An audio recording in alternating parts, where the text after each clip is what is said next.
So in this video, I'm going to look at some Breachers footage that I have from a Breachers game that I recorded a few weeks ago, but the audio got messed up. For those that don't know, Breachers is the VR equivalent to Rainbow Six Siege. So in this video, what I'm going to do is I'm going to take a look at some of my footage, like an NFL team would do during a film room session.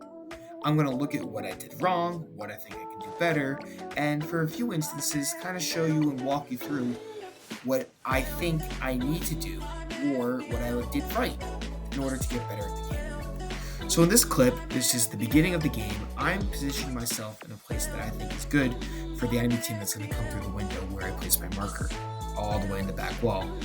But unfortunately for me, the enemy team came from the other direction or from behind me and wrapped around the corner in which I was hiding and picked me off immediately. And since I wasn't really focusing on that spot in my vision, I got picked off and couldn't stand a chance. So the next clip, I do something that I do a lot, and that's not keep my gun up or aimed at my opponent's head. In Breachers, headshots are very important as you can get kills in either one shot or two shots, whereas if you hit the body a few times, it's not going to do that much more damage to them. So as you can see in this clip, I fail to get my gun up, and I do put some bullets into my opponent, but he gets one headshot on me and I die immediately. And I think that for me as a young Breachers player, I really need to work on keeping my gun up and keeping my cool in these situations. The next clip is of my teammate Pat, who plays this 2v1 situation perfectly. And he's using the cover in the hallway to his advantage, where he won't get picked off from a guy because he's using the cover. I think that Breachers and any single FPS is nice because you can play it out as if you were actually the person in that situation. So using the cover to your advantage is huge. And he does this. He uses the cover in the hallway, he gets into the next room, and he's covering himself and protecting his body from a potential enemy. And he clutches in this 2v1 and he helps us win this round. So shout out Pat. So in this clip, I get picked off immediately because my opponent, credit to him, has a great angle on me and picks me off almost immediately as soon as I enter this open door. I think that in Breachers, angles is the most important thing of the game. If you have an angle on your opponent, you can hit them while they can't hit you, and in this case, that happens to be exactly. A big thing that I see that good Breacher players do is that they're always aware of possible sightlines or angles that their opponents can have on them and that they have on their opponents. In this situation, I have no idea where my opponent could possibly be, and I walk into the room and get picked off almost immediately. So in this clip, I do the exact same thing that I was talking about earlier when I said that I don't get my gun up at my opponent's head. So in this case, I'm in a good spot angle-wise. I'm protected, my opponent can't see me, and I have the element of surprise because they're entering my room. As they enter my room, I fail to get my gun up, I fail to put a bullet in the right place, my opponent spots me, and unfortunately kills me. So at this point of the game, I'm 0-4, and I'm doing more harm to my team than good. In my mic, the entire team is making fun of me. They're talking about how I'm 0-4 and how I haven't had a kill yet.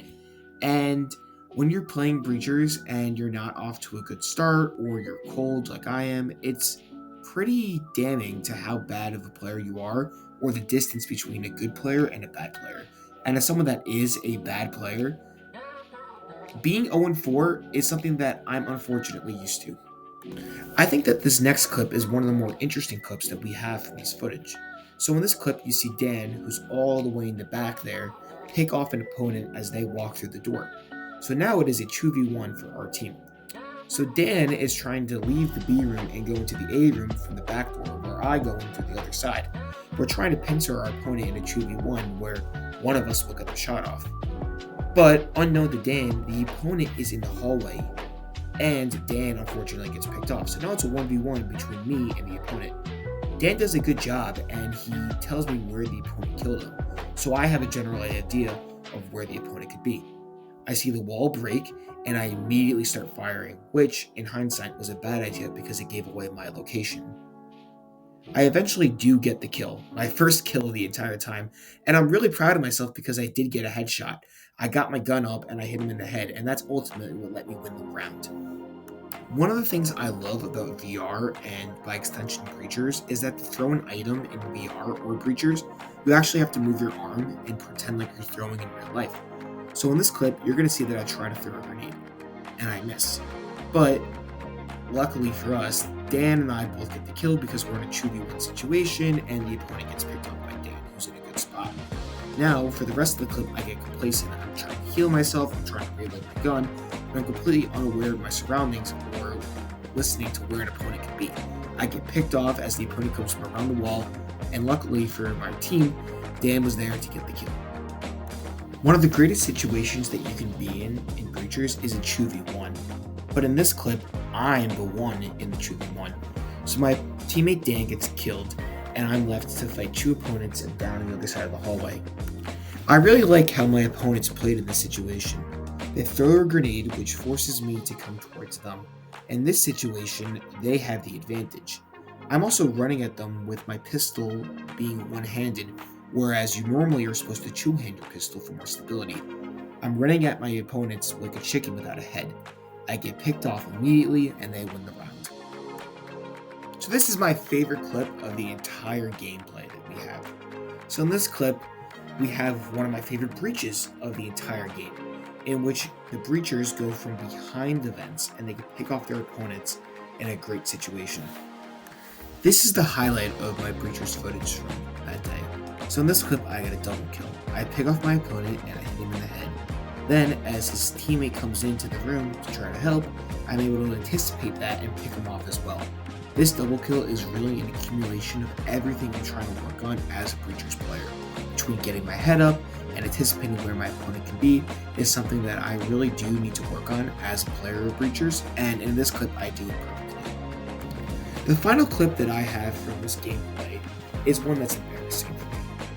I'm going to start off with the drone so I can point out to my teammate who's grappling in where the opponent is so he can get a shot off. My teammate gets a kill, but unfortunately gets killed himself. The opponent then plays aggressive and comes outside, revealing himself to the warning system and to damage that he is outside. He gets the kill off me very quickly, and I really don't fight much back. This is embarrassing because I just had a great clip, and now I just died to an opponent who basically revealed himself to be going outside, and yeah, I don't know what to say about this clip. I ended the day with a stat line of 3 kills, 9 deaths, and 4 assists. If you add the kills and assists together, I was responsible for the deaths of 7 people, but unfortunately I died 9 times. When you're playing an FPS, or any video game for that matter, you want to be what's considered in the positive, or higher kill to death ratio. Unfortunately for myself in this game, I had a kill death ratio of 3 to 9, or 1 to 3, or 33%, meaning that for every kill I had, I would die 3 times, which isn't that very good. So that was a review of some of the footage I have from this Breachers game, in which I didn't do really well. I think that as I play Breachers, and hopefully as I get better, I'll be able to put out more content to you guys to me playing better and learning from my mistakes. If you liked the video and you want to see more, give us a like. And if you really like our channel, subscribe down below. Thanks!